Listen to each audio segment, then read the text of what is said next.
Hi folks, it's Todd Dills here with the week's news from Overdrive, the voice of the American trucker. One of the final acts of the Trump administration was a rulemaking that would have made it simpler for companies to classify workers such as owner-operators as independent contractors. The Department of Labor this week withdrew that rulemaking, a sign of the Biden administration's stance on worker classification. Because the rule never took effect, owner-operators will see no changes as a result of the withdrawal. The rule would have codified the use of 5 factors to determine whether a worker is an employee or an independent contractor. Meanwhile, the Federal Appeals Court's 3-judge panel last week ruled a tougher classification test, part of California's A.B. 5 law, could apply to trucking. That test holds the potential to doom traditional lease arrangements in the state. The California Trucking Association is planning to request a review of the case by the entire Ninth Circuit Court of Appeals slate of judges. A new Highway Heroes campaign from South Carolina's Human Trafficking Task Force will aim to help truckers get more adept at spotting signs of human trafficking. The National Human Trafficking Hotline reported 139 cases of sex and labor trafficking in South Carolina alone in its annual report. But even more cases are reported directly to local and state law offices. Truck and automakers continue to suffer from a global chip shortage, but Volvo's production capacity got some good news late last week. The United Auto Workers strike at Volvo's truck assembly plant in Virginia ended after a 2-week stoppage. The agreement is tentative, pending union member ratification.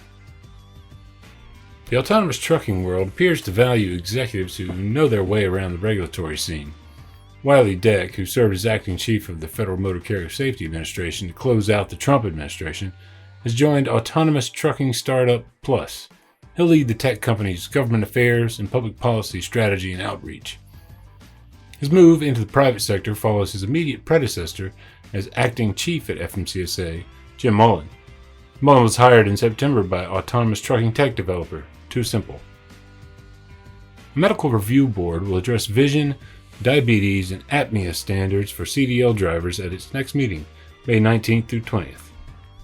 The Federal Motor Carrier Safety Administration has proposed rulemaking to allow drivers who cannot meet either the current distance or field of vision standard, or both, in just a single eye, to be physically qualified to haul.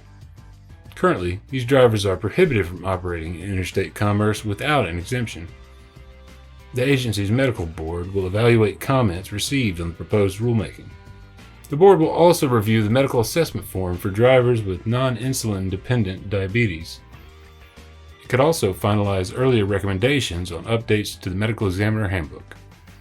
Draft updates include strict sleep apnea guidelines that could expand required testing and conditional certification for many drivers not currently being treated for sleep apnea. Find links to where you can register to participate in the board's meeting or view it live May 19 and 20 at overdriveonline.com. Following about a month of slightly decreasing fuel prices, the average price for a gallon of on-highway diesel increased last week for the first time since March. According to the Department of Energy's weekly update, the nation's average fuel price was $3.14 a gallon, a 1.8-cent increase over the previous week.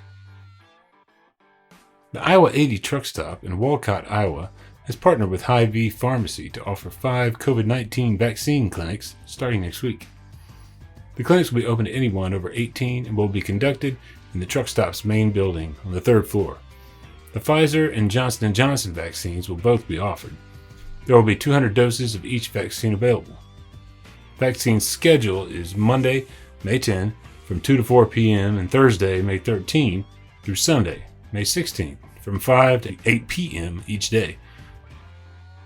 Appointments can be made at the Iowa 80 website, but walk-ins will also be welcomed. As of May 3rd, the Michigan Department of Transportation lifted its remaining spring weight restrictions on all state trunkline highways. County road commissions and city public works departments put in place their own seasonal weight restrictions, which usually coincide with state highway weight restrictions. Signs are generally posted to indicate which routes have weight restrictions in effect. North Carolina-born former trucker Ed Miller penned a memoir that saw release at the beginning of the COVID-19 pandemic, restricting his promotional efforts. Now the book is benefiting from inclusion in Amazon's ebook program, Kindle Monthly Deals. Through May 30, the book is available in ebook form for just $1.99.